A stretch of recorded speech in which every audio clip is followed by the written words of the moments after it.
A very good evening to all our viewers and welcome to tonight's edition of Primetime News, coming to you live from our Newsfirst studios in Colombo. I'm Arundhati Mudannaika.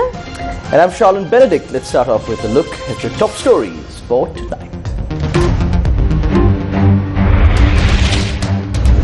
Jammu Kashmir terror attack throws India-Pakistan diplomatic relations into crisis.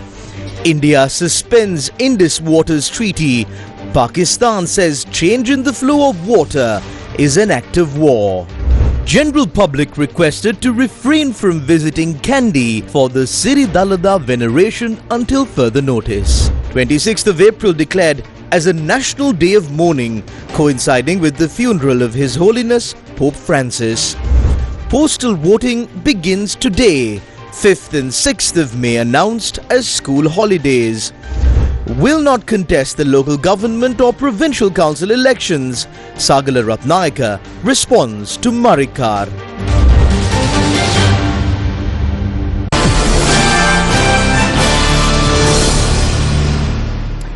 In response to the recent Pahalgam terror attack, the government of India has announced the suspension of visa services for Pakistani nationals with immediate effect.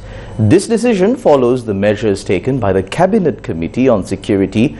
Prime Minister Modi has promised retribution in his first public comments since the attack.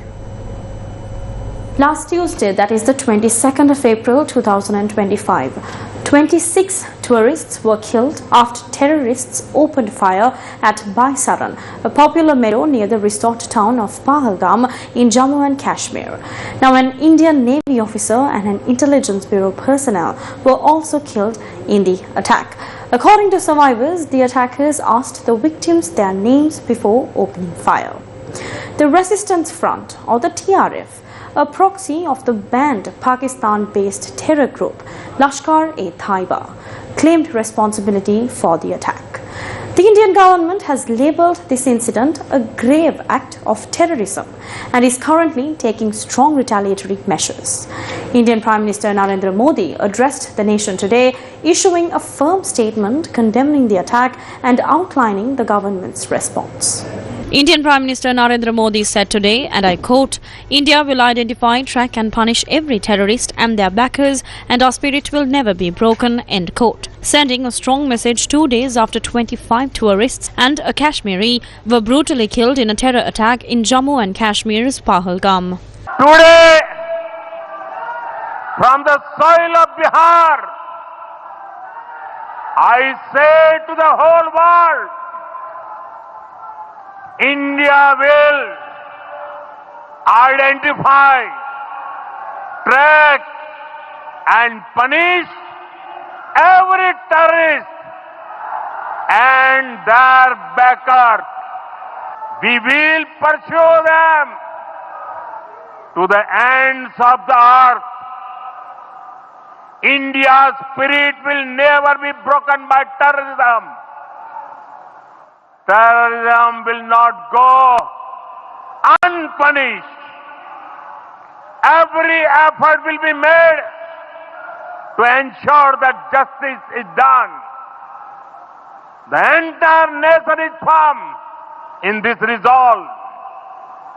Everyone who believes in humanity is with us. I thank the people of various countries and their leaders who have stood with us in these times. Effective the 27th of April 2025, all existing valid visas issued by India to Pakistani nationals are revoked. Medical visas issued to Pakistani nationals will remain valid only until the 29th of April 2025. Now, Pakistani nationals currently in India are required to leave the country before their visas expire as per the amended regulations. Additionally, Indian nationals are strongly advised to avoid travelling to Pakistan. Those currently in Pakistan are urged to return to India at the earliest opportunity. A day after suspected militants killed 26 individuals at a tourist destination in Kashmir in the worst attack on civilians in the country in nearly 2 decades, Indian Foreign Secretary Vikram Misri said there was a cross-border involvement in the attack and New Delhi would suspend a 6-decade-old river-sharing treaty as well as close the only land crossing between the neighbours.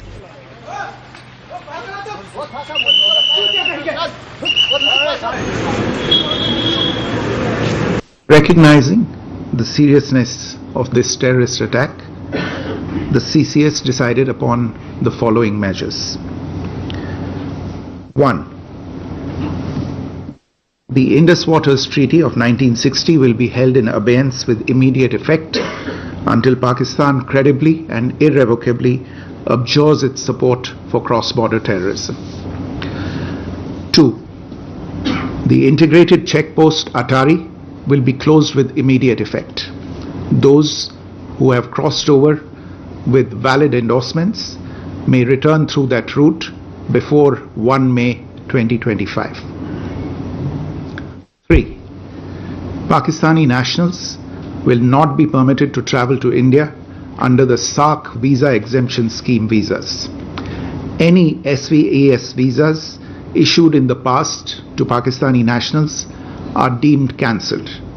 Any Pakistani national currently in India under SVES visa has 48 hours to leave India. 4. The Defence, Military, Naval and Air advisors in the Pakistani High Commission in New Delhi are declared persona non grata. They have a week to leave India. India will be withdrawing its own Defence, Navy and Air advisors from the Indian High Commission in Islamabad. These posts in the respective High Commissions are deemed annulled. 5 support staff of the service advisors will also be withdrawn from both High Commissions. The overall strength of the High Commissions will be brought down to 30 from the present 55 through further reductions to be effected by 1st May 2025. It was a very important meeting which was held in Islamabad today, and it was chaired by Prime Minister Mia Mohammad Shehbaz Sharif, and all askari and defence and political leaders, they were present there, and they just released a joint statement that Pakistan would not compromise on any threat, on anything which is given by India, and Pakistan is fully committed to peace but will not compromise from any threat which will come from India. If India crosses any limit, or either they would exchange fire on line of control, Pakistan would retaliate the same. And Pakistan committed to the peace, but apart from that would not compromise on anything which is in favor of our country. Pakistan announced the suspension of trade, bilateral accords and airspaces with India, among other moves, as it retaliated to New Delhi's slew of aggressive measures against the country in the wake of deadly attack in India-held Kashmir. The committee decided the following. Pakistan vehemently rejects the Indian announcement to hold the Indus Waters Treaty in abeyance. Any attempt to stop or divert the flow of water belonging to Pakistan as per the Indus Waters Treaty and the usurpation of the rights of lower riparian will be considered as an act of war and responded with full force across the complete spectrum of national power. Pakistan shall close down the Wagha border post with immediate effect. Pakistan suspends all visas under SAARC visa exemption scheme issued to Indian nationals and deems them cancelled with immediate effect, with the exception of Sikh religious pilgrims. Indian nationals currently in Pakistan under the SAARC visa exemption scheme are instructed to exit within 48 hours. Pakistan declares the Indian Defence, Naval and Air advisors in Islamabad persona non grata. They are directed to leave Pakistan immediately, but not later than the 30th of April 2025. The strength of Indian High Commission in Islamabad will be reduced to 30 diplomats and staff members with effect from the 30th of April 2025. Pakistan's airspace will be closed with immediate effect for all Indian-owned and Indian-operated airlines. All trade with India, including to and from any third country through Pakistan, is suspended forthwith. President Kumar Dissanayake said that a people's government has been formed in Sri Lanka after 76 years.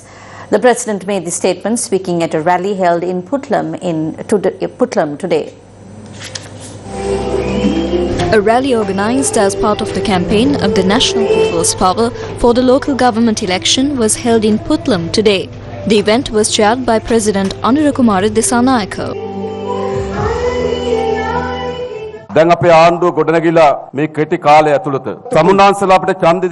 During the short time that our government was in power, we have been fulfilling the promises that we made to you, and we will continue to do that. We are moving forward as a united country. What kind of a government is this? In the past, there were governments that shared resources among themselves. Today, we have created a government that shares resources among the general public. What are the rulers doing today? They are foregoing the privileges afforded to them. This is a government where the leaders let go of their privileges and share resources among the general public. After 76 years, a government of the people has been formed in the country. This is what the general public expected when they voted for us. But there are a few who weep on television. They are not people who voted for us. They are weeping while we are working. The people are with us. Look at the news at 7 and you will see how many are weeping. They did not think that something like this will happen. They did not lose their opportunity this time. The way that our government is working, they will never be able to form a government during the rest of their life. That is the reason why they weep. These people used to lose elections, feel bad about it, and they win the election and be happy about it. But now they will always lose. If they want to form a government, they only have one route: be better than us. That is the only way. They are way behind us, and if they can move one step ahead of us, they will be able to win. But based on the people in their camp, they will never be good. This is the state of the government. At the moment, 2 chief ministers are in remand custody. One more former minister is in remand custody. One former minister is in hiding. Many others are waiting in line. The law will be enforced. Remember that. These people must be taught that if they commit a crime, if they steal, there is a country that will enforce a law against them. We will do that. The rule of law must be ensured in the country. This country is moving towards a positive direction in all aspects. This is a government that fulfills the aspirations of the people. Is that good or bad? We need to continue this program in the future.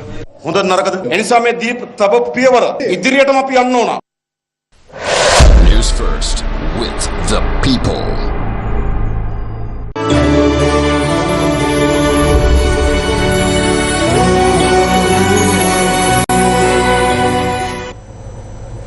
Kandy District Secretary Indika Udavatta, along with other state officials, have requested the public to refrain from visiting Kandy for the Siri Dalada veneration until further notice.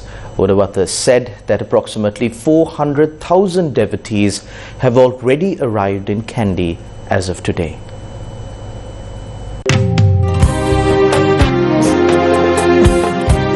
Today marks the 7th day that devotees have had the opportunity to venerate the sacred tooth relic of Lord Buddha.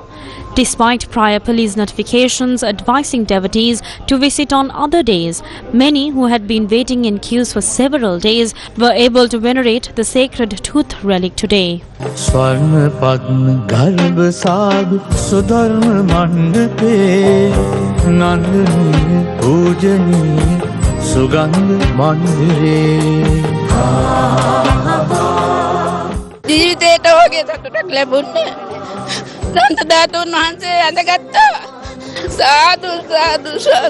ජීවමානමයි දල මහාමුදුරුවෝ හොඳට වැදගත්තා දෙයියෝ දවස් දෙකක් ඉඳලා වැදගත්තා මම දල මහාමුදුරුවෝ සාදු සා.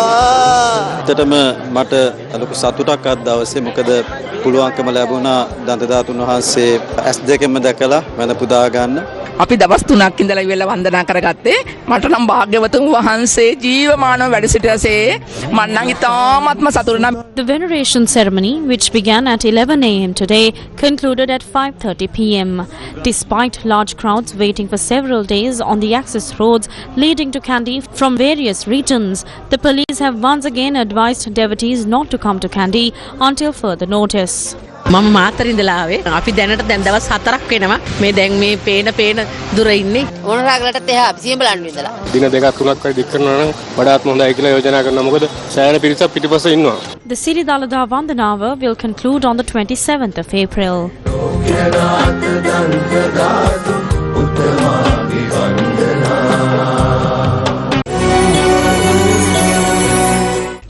The Siri Dalada Veneration Operations Committee held a press conference at the Kandy District Secretariat to announce their decisions.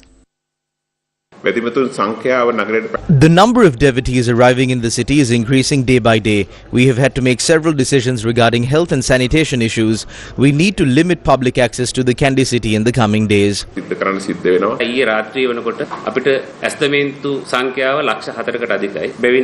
As of last night, our estimated numbers of devotees exceeds 400,000.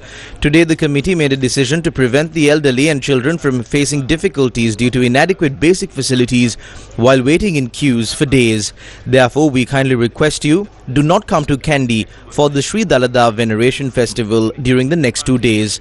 If there is an opportunity, we will definitely inform you to come. There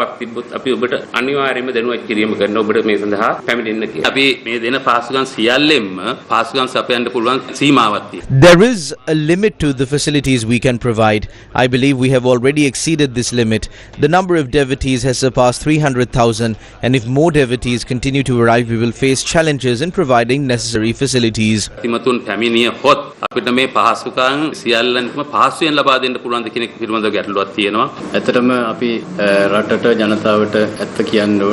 need to be honest with the country and the people. If we consider the 400,000 people currently here, it will take another 4 to 5 days for them to complete their veneration.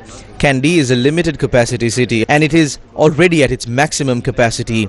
We kindly request the public not to come to Kandy for the Sri Dalada veneration until further notice.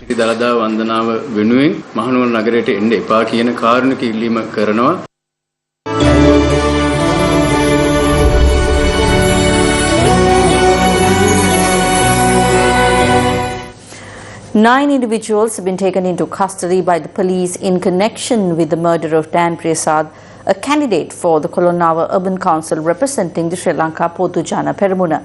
The police have confirmed that they are currently interrogating the suspects. The body of Dan Priyasad, who was murdered recently, was placed at a private funeral parlour in Baralla today. Former Member of Parliament and retired Rear Admiral Sarath Veerasekara arrived to pay his last respects to the deceased. The Vallampitiya Police and the Western Province South Crime Division are currently conducting investigations into the suspects involved in Dan Priyasad's murder. Dan Priyasad was shot on the night of the 22nd of April at the Lux and the Sevena housing complex in Salamula, Kolonnawa. The police suspect that this murder may have been the result of a personal dispute. The Sri Lanka Podujana Peramuna today stated that the murder of Dan Priyasad is highly suspicious due to 3 key reasons. Dan Priyasad Mahata Samaj Dushanete Erehiwa රට ජාතිය වෙනුවෙන් පෙනී හිටපු සමාජ ක්‍රියාකාරිකයෙක් හැටියට ප්‍රසිද්ධ වෙලා හිටපු පුද්ගලෙක්. ඝාතනය Dan Priyasad was a well-known social activist who stood against corruption for the sake of the country and the nation. His murder is extremely suspicious. We see 3 main reasons for this. Firstly, Dan Priyasad was effectively murdered twice. A statement was issued declaring his death before he had actually passed away, which is highly suspicious. Secondly, following his death, there was a premeditated attempt on social media to attack his character, particularly by those who had consistently supported the Janata Vimukti Peramuna. This character assassination attempt within an hour of his death is incomprehensible to us and the public. Thirdly, despite the upcoming local government election, the government has not made any statement regarding the death of a candidate from a major opposition party. Considering these 3 points, this murder is highly suspicious. Dan Priyasad was one of the first individuals who bravely filed complaints against the JVP's container theft, which is the largest and most corrupt transaction in Sri Lankan history. Janatha Vimukthi පෙරමුණේ container හොරකමට එරෙහිව ඉතාම නිර්භීතව පැමිණිලි කරපු පළවෙනි පුද්ගලයන් කීප දෙනාගේ එක්කෙනෙක්. Meanwhile, Siranta Amarasinghe, chairman of the Sri Lanka Freedom Defenders Organisation, recently sent a letter to the Inspector General of Police expressing concerns and raising questions about the circumstances surrounding the death of Dan Priyasad.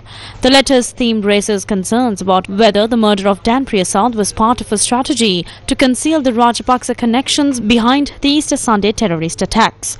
In his letter, Siranta Amarasinghe has expressed doubts about whether there is a conspiracy to conceal the connections motivations of the Rajapaksa family behind the Easter Sunday terrorist attacks. The letter mentions that Zaharan Hashim, the perpetrator of the Easter Sunday attacks, had a need to incite ethnic conflict in early 2018. It also states that an organization called the Mahason Balakaya, led by figures such as Amit Veerasinghe and Namal Kumara, created such conflicts in areas like Ampara, Tigana and Teldenia. The letter mentions that Namal Kumara, who contributed to the events in those areas, later provided information about those groups to then Police Chief Pujit Jayasundara. Subsequently, this led to the arrest of individuals, including Amit Veerasinghe. The letter states that Namal Kumara later took steps to get close to Director of the Terrorism Investigation Division, or the TID, of the Sri Lanka Police, Nalaka De Silva. Namal Kumara had then created a story and accused Nalaka De Silva of plotting to assassinate the president. And because of this, Nalaka De Silva, who was working to apprehend Zaharan Hashim, was arrested. He has requested the police chief to conduct a thorough investigation into the incident regarding the murder of Dan Priyasad. Copies of this letter forwarded to the police chief have also been sent to His Eminence Cardinal Malcolm Ranjit, the President and the Minister of Public Security. The Mathura Magistrates Court today granted bail to ASP Neville De Silva, the former director of the Colombo Crimes Division. The order was made after De Silva surrendered to court earlier today. Magistrate Anura Buddhadasa granted De Silva bail on 2 personal sureties of 1 million rupees each. Additionally, a travel ban was also imposed on him.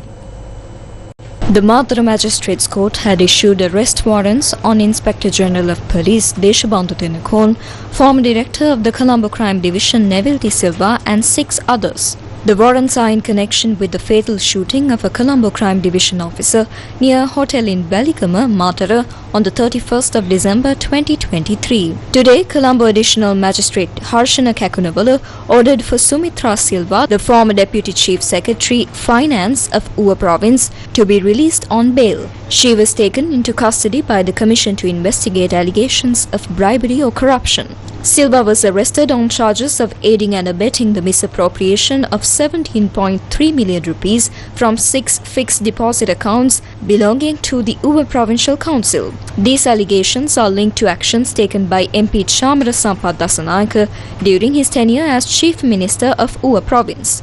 Magistrate Kakunavala granted Silva bail on 2 personal sureties of 1 million rupees each and imposed a travel ban. The case will be called again on the 17th of June. The local government election Sri Lanka 2025.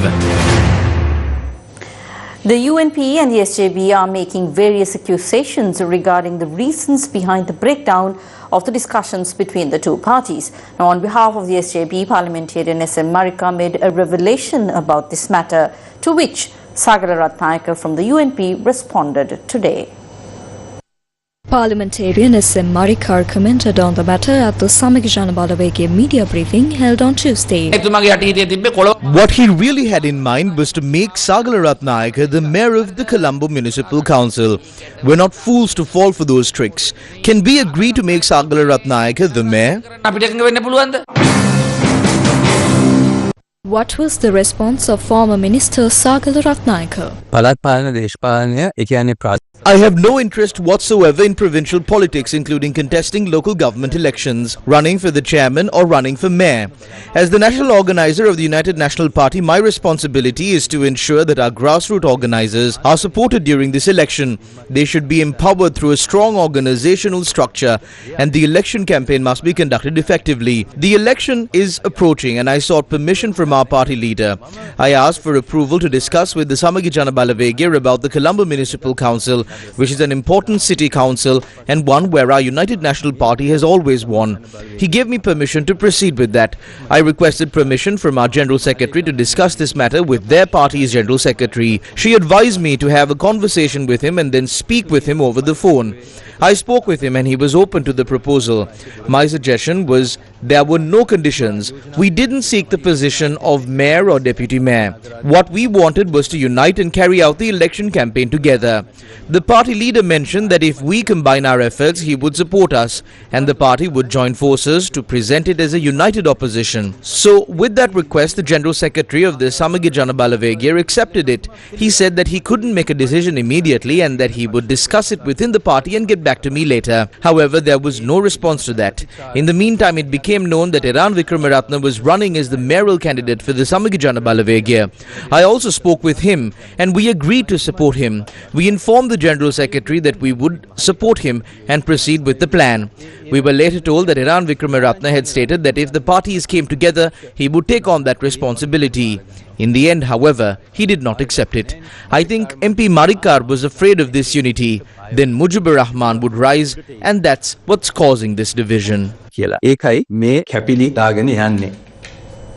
The postal voting process for the local government elections began today. Voting took place from 8:30 a.m. to 4:15 p.m. Those who were unable to cast their postal votes today will have an additional opportunity to cast their postal vote on the 25th, 28th and 29th of this month. Postal voting for the local government elections took place across all districts today.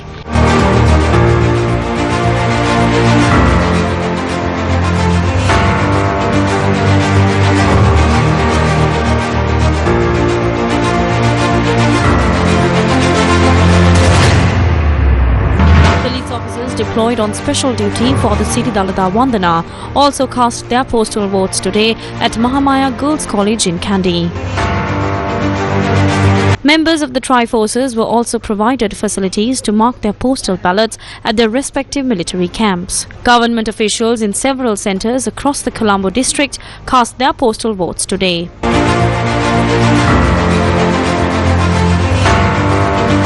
Government employees participated in the postal voting process at the Polonnaruwa District Secretariat. In the Kurunegala district, postal voting took place at the District Secretariat, the Kurunegala Police Headquarters and the Vayamba Provincial Council Office. Public servants in the Nuwara district also cast their postal ballots today. The Ministry of Education has announced that all schools across the country will be closed on the 5th and 6th of May due to the local government elections. The ministry further said that schools will resume normal operations on the 7th of May. Up next is Before the Ballot. Before the ballot. The government came into power on the back of many lies. The best opportunity to defeat this government is to vote for our political party and to support us, to form Pradeshi Sabhas and municipal councils that support our views. Although they have decided to contest under the symbol of the chair, they have not been able to hold a single meeting. They are facing a situation where they do not have a leader. The Sri Lanka Freedom Party has collapsed at the grassroots level. I would like to inform the supporters of the Sri Lanka Freedom Party that you have been pawned and there is no leader. සෑම කෙනෙක්ටම අපි ආරාධනය කරනවා අලුත් වැඩපිළිවෙලක් යටතේ නව රජ. We invite everyone to become a member of this new program of the government. There are many other teams. If you look at the people who are part of these other teams, they are people who have been with previous governments and have represented various parties in the past. They are contesting not for the love that they have for the people. They are contesting to sabotage the program of the National People's Power. That is their main objective. ගොඩනගලා ඇති කරන වැඩපිළිවෙල අසාර්ථක කරන්නට තමයි ඒ ප්‍රධාන බලාපොරොත්තුව.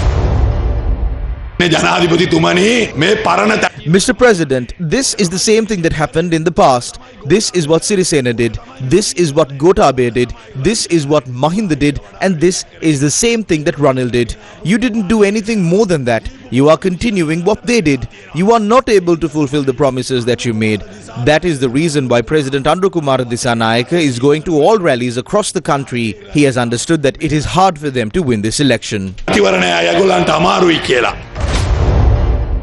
The people who have 8 former presidents, countless prime ministers, and who have had power at local government bodies and provincial councils for countless years are coming forward and saying, vote for us at this election and we will develop the village. They are asking for power in the village to develop it. The people who have gathered here have proved that there are no people in this country that are foolish enough to fall for those tricks.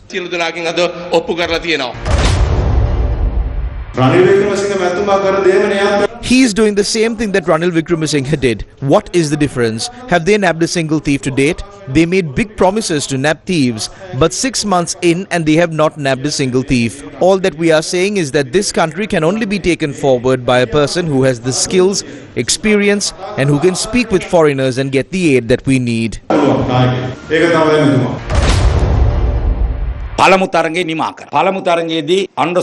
The first match is over. Comrade Anura had scored 5.6 million points. The second match was in November last year. They couldn't bat. Our bowling was too strong. Their wickets fell and Comrade Anura got 6.9 million at the second match. Now the third match has started and all 159 have taken to the field. The other groups have not come onto the pitch but have gone somewhere else.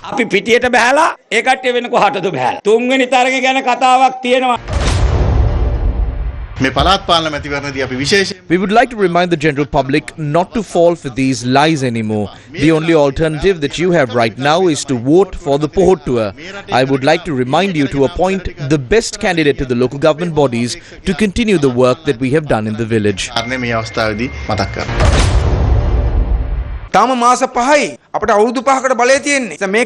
It has only been 5 months and we have been given a mandate for 5 years. Therefore, this must be strengthened. We need to teach a good lesson to those who dream of toppling our government and show them that their dreams will never come true.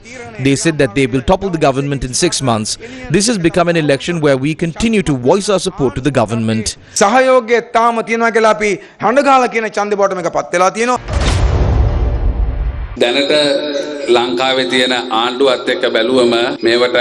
When we look at the government of Sri Lanka, we cannot really call it a government. They had lied and got 159 people elected. All I am saying is do not send these incompetent people to the local government bodies. Elect people who can work, people who have worked, people who have experience, and people who have always been with the general public.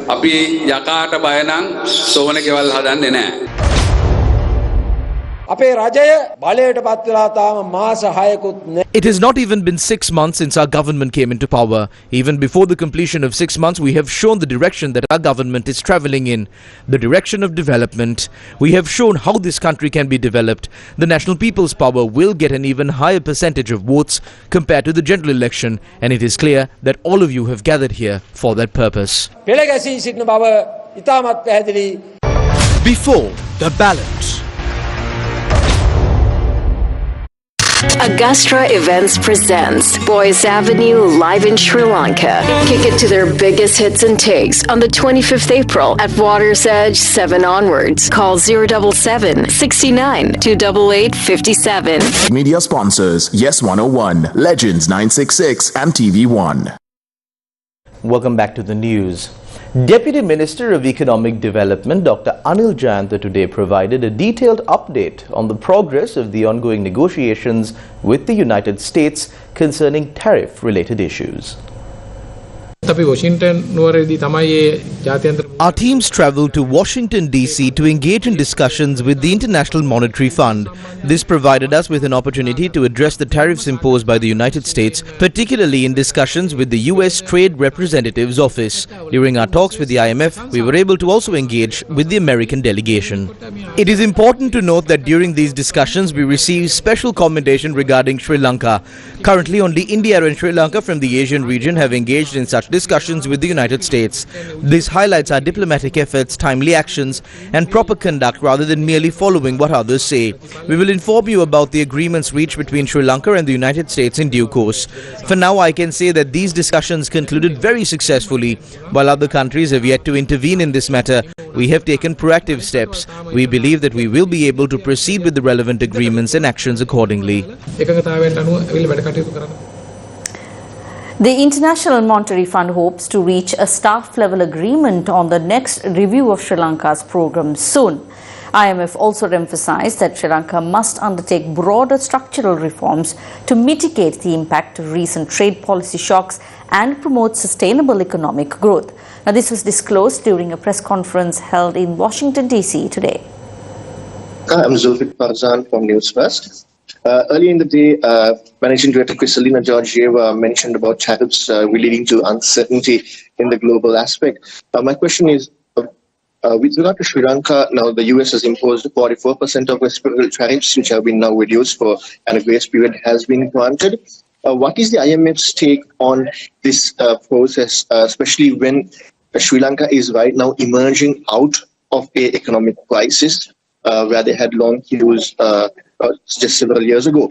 And at the same time, what sort of assistance is the IMF as a global body giving Sri Lanka to mitigate this crisis and negotiate tariff concessions or reductions with the US? Talking about uncertainty, which the MD mentioned this morning, as you just talked about, the team was in Sri Lanka not too long ago, and they were in the midst of having discussions with the authorities when these tariffs were announced. So for the team, it became quite difficult to put together a macro framework, which takes into account the tariffs and the implications they have on growth, on exports, and so on and so forth. So that was an example of how uncertainty can affect just operations with countries. So the team is back here, and we've continued discussions with the authorities, and so we hope to have an agreement soon on the next review, a staff level agreement. The broader question is that this is a country which is affected by huge tariffs. There's the garment sector. There are a lot of the impact on the garment sector could be quite significant, and there are other sectors also here. So the question, of course, is for countries like not just Sri Lanka but all countries, they need to think in terms of a diversification of their export markets, greater integration within the region. All these things can help diversify, can help you mitigate the risks which come with tariffs from one country. Going beyond that, I think in the case of Sri Lanka, investment can still be propped up. Again, we would say, when we say investment, create the environment for domestic investment to pick up, not necessarily through tax exemptions and incentives. Keep your fiscal consolidation, keep your fiscal integrity intact, but promote investment by providing an environment where private investment can flourish. I think these are things which can be done going beyond the program we have right now. The program has led to a significant amount of macro stability, which has led to growth picking up, inflation coming down. So the time is ripe for Sri Lanka to embark on broader structural reforms, which will promote private investment and get growth going on a more durable basis. The Global Sovereign Debt Roundtable Progress Report has made special note on Sri Lanka. Lanka has made significant progress in its debt restructuring efforts, as highlighted in the latest Global Sovereign Debt Roundtable, or the GSDR, Co-Chair's Progress Report released on the 23rd of April 2025. The report underscores the ongoing challenges and milestones achieved by countries facing elevated debt-related risks, including Sri Lanka. Sri Lanka completed its bond exchange in December 2024 with an impressive 98% participation rate. This milestone was followed by the successful completion of the third review of its IMF-supported program in February 2025. The country has also reached an agreement in principle with most of its non-bonded commercial creditors, marking a crucial step in stabilizing its economic outlook. The report emphasizes the importance of improving debt restructuring processes, particularly through the common framework, to ensure timely and effective debt treatments for countries with unsustainable debt.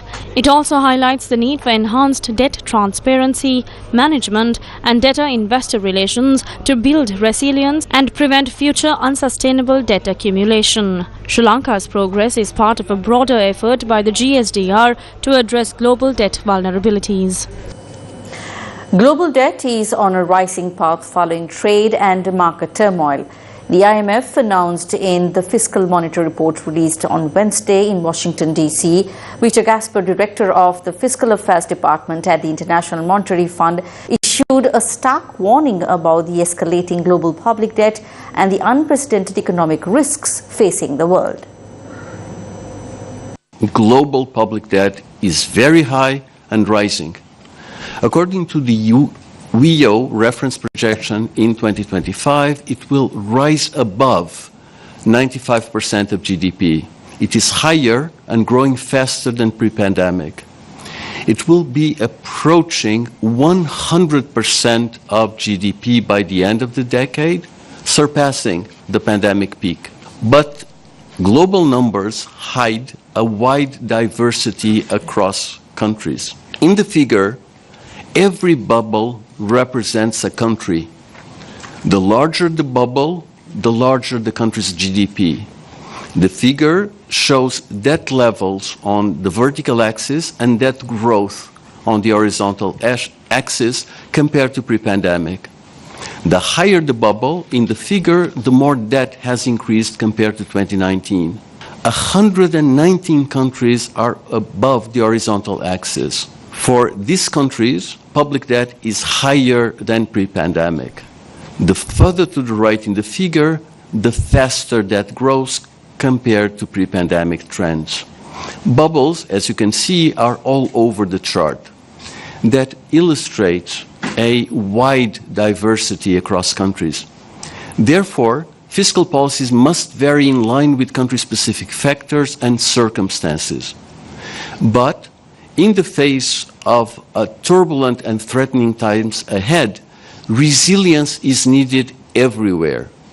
Countries should redouble efforts to keep their own fiscal house in order. Recent developments, with sharply increasing and persistent uncertainty, tightening of financing conditions, push public debt at risk even higher. In a fast-changing and perilous world, ministers of finance must act urgently and decisively.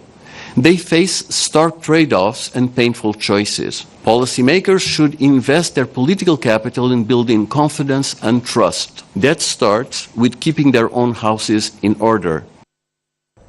Intergovernmental Group of 24 on International Monetary Affairs and Development, or G24, has pointed out that tariff hikes threaten global economic stability.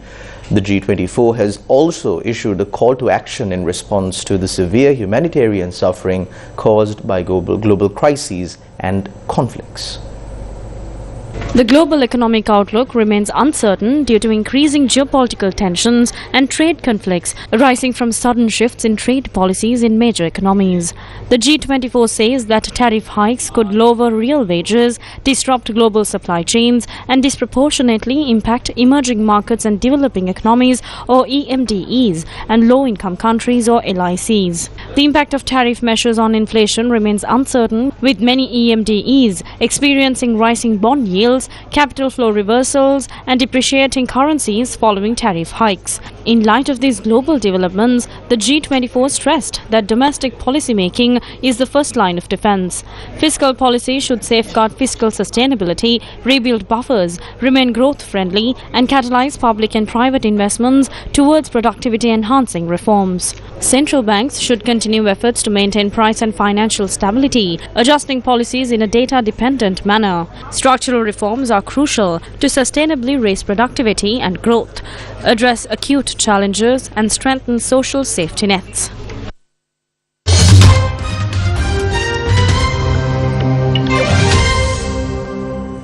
The Sri Lankan government has declared Saturday, April 26th as a national day of mourning in honor of the late Pope Francis, whose funeral will be held on that day.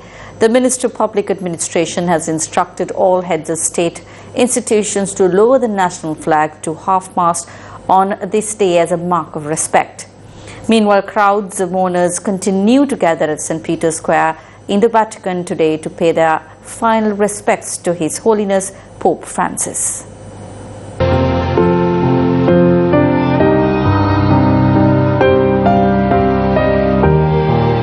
Pope Francis's body is lying in state in St. Peter's Basilica at the Vatican. Crowds of mourners have been slowly filing past the coffin, which will sit in front of the papal altar until his funeral on Saturday.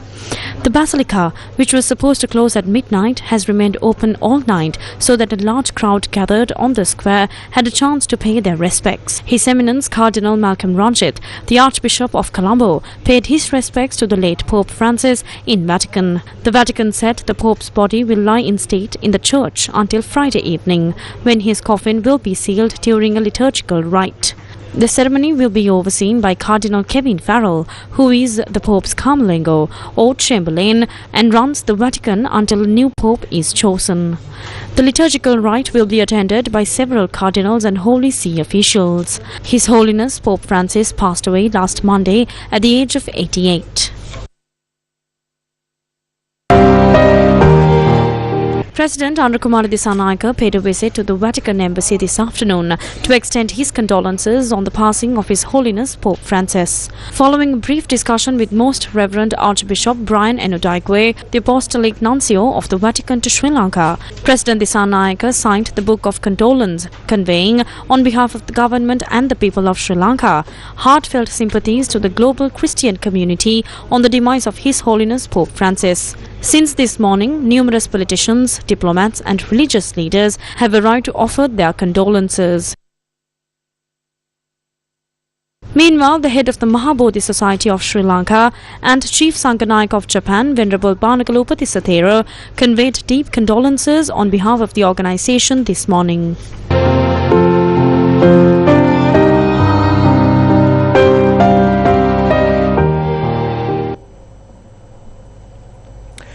If you're seeking a moment of peace and the beauty of untouched nature, Kantale might just be the perfect escape. Today, in our beautiful Sri Lanka segment, we turn the spotlight to the tranquil waters and serene surroundings of the Kantale Vava.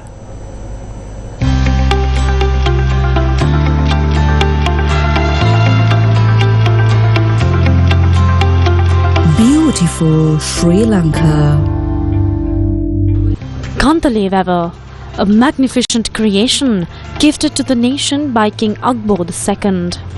Nestled between two scenic mountains, Kantale Vava is built in a valley embraced by a majestic mountain range. It is a beloved destination among both local and international tourists. This vast reservoir nourishes thousands of acres of paddy fields, serving as a lifeline for farming and fishing communities. It is a body of water that remains undried throughout the year, a true natural treasure. The surrounding lands are home to freely roaming wildlife, while the forested lake basin offers a haven for both local and migratory birds. It is a must visit and an experience that lingers in your memory long after you leave.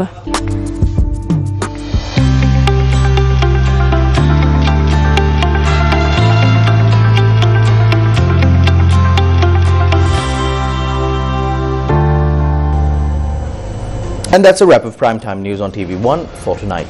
Thank you very much for joining us. Good night.